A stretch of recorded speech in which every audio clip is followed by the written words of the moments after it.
And it was beyond me that someone who had never seen me before, someone who had never spoken to me before, someone who knew absolutely nothing about me would want to inflict pain upon me for no other reason than the color of my skin. How can you hate me when you don't even know me? And for 49 years, I've been looking for the answer to that question. My name is Daryl Davis. I'm a musician, lecturer, author, actor, and race relations expert. This is Roger Kelly. He was the Grand Dragon, meaning state leader for Maryland when I first met him. And then he rose to the level of Imperial Wizard, meaning national leader. And today he went on to become one of my best friends and left the Klan.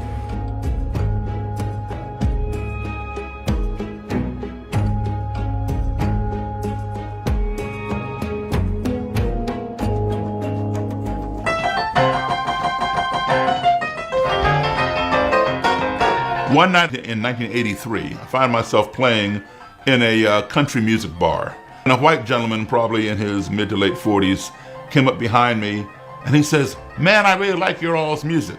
He was fascinated with me and he wanted to buy me a drink. And he says, "You know, this is the first time I ever sat down and had a drink with a black man." And I said, "Why?" He looked back at me just as plain as day and he said, "I'm a member of the Ku Klux Klan."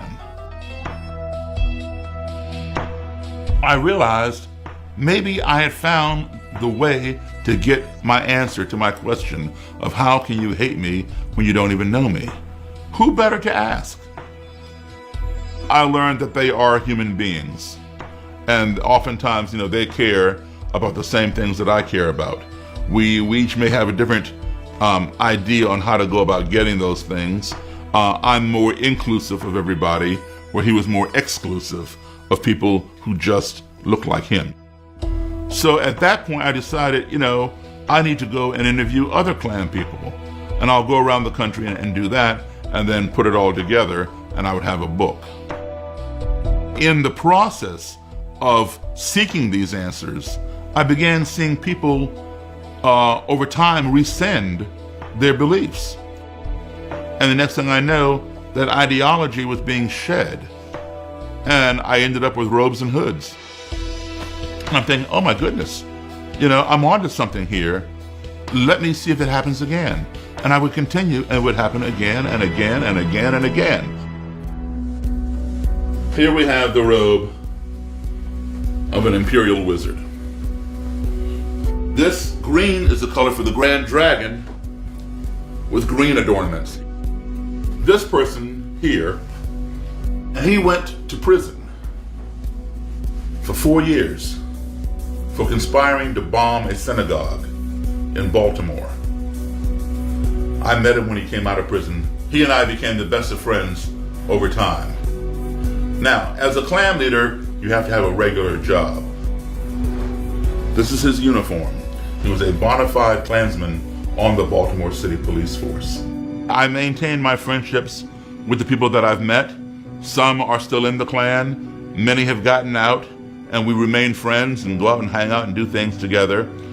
At this point in time, I probably have maybe less than 45, but more than 40 robes and hoods.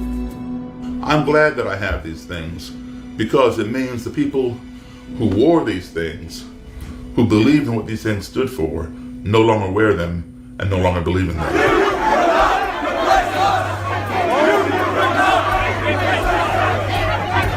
Now, I'm going to tell you something. The media has misrepresented what happened in Charlottesville. What they're trying to put across to people is that the alt-right and these people were down in Charlottesville to protest the removal of the Robert E. Lee statue. That is false. Their purpose there was to initiate the beginning steps of a race war.